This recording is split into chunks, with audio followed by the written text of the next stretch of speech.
So first, let's talk about cash flow management. Okay.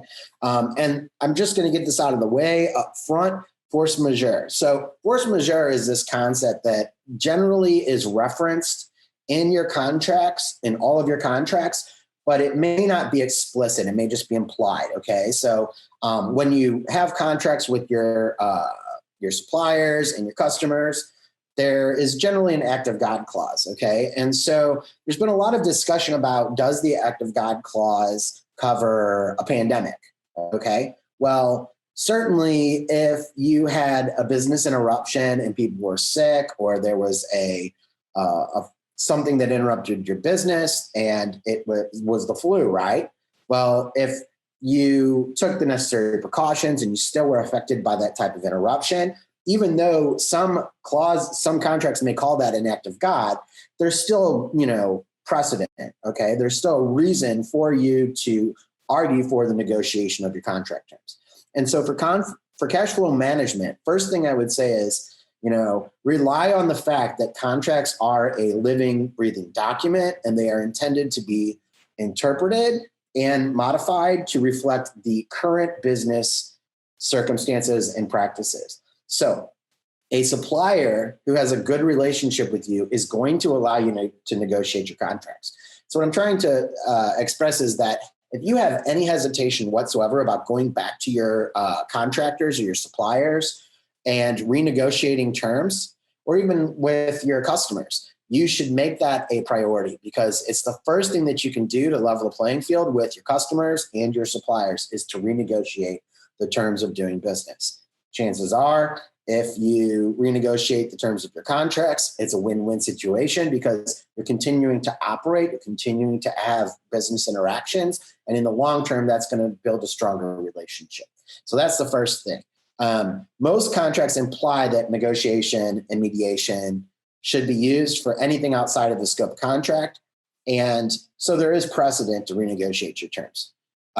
This is preferable to legal action. Obviously, if you default on a contract at will or for cause, you're most likely going to create some problems up and downstream in your supply chain.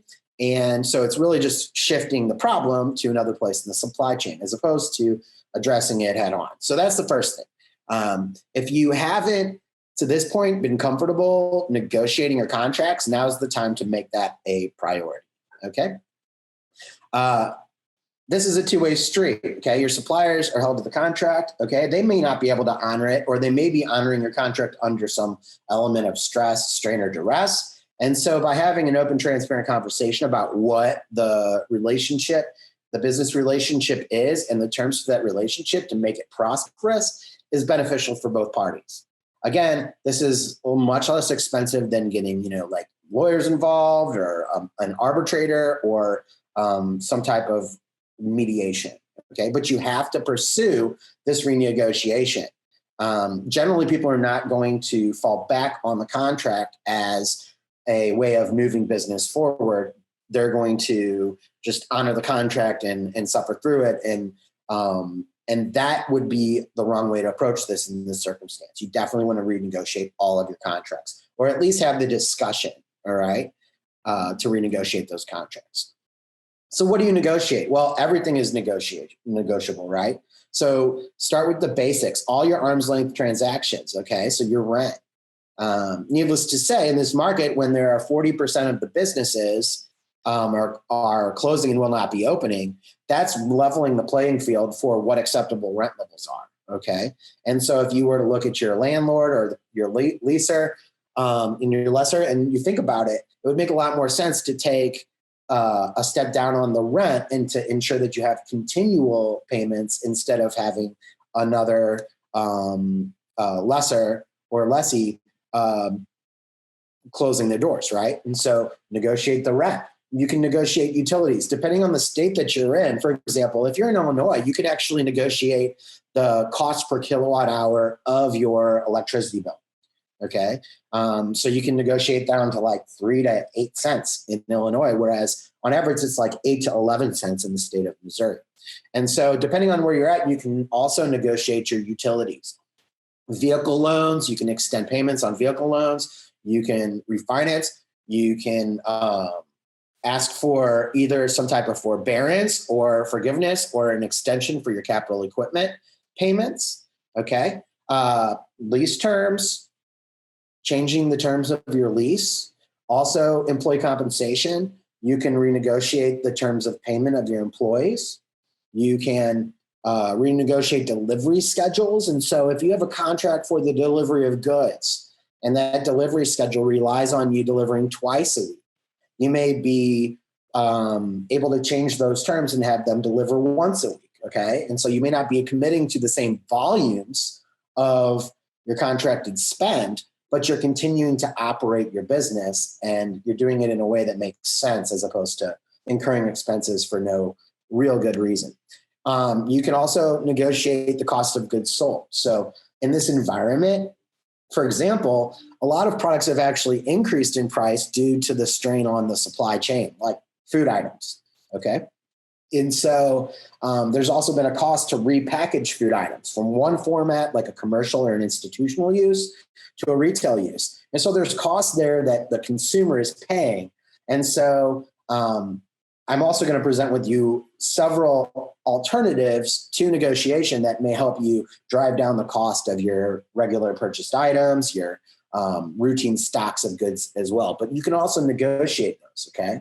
So the point here is you should go back to every contract and negotiate the terms. You should have a conversation with your suppliers and your customers to make sure that your contracts are in line with actual business practices, okay? That's the purpose of that living, breathing document, that contract. So when we think about rent, right, what can you negotiate? Well, better terms and rates. You can ask for payment deferments. You can ask for subletting agreements. Okay, so if you're leasing a space, you could even sublease a part of your space. So you can ask to have that written into your contract. And you can also subdivide your space to downsize to the right size of what business space you need. You can ask for late payment fees to be waived. And again, depending on the state, there has been policy and legislation enacted to allow a moratorium on collecting rents or penalizing for late fees. And so if you haven't been able to take advantage of those in your regular contract, you should still negotiate flexibility in payment for your contracts and so forth.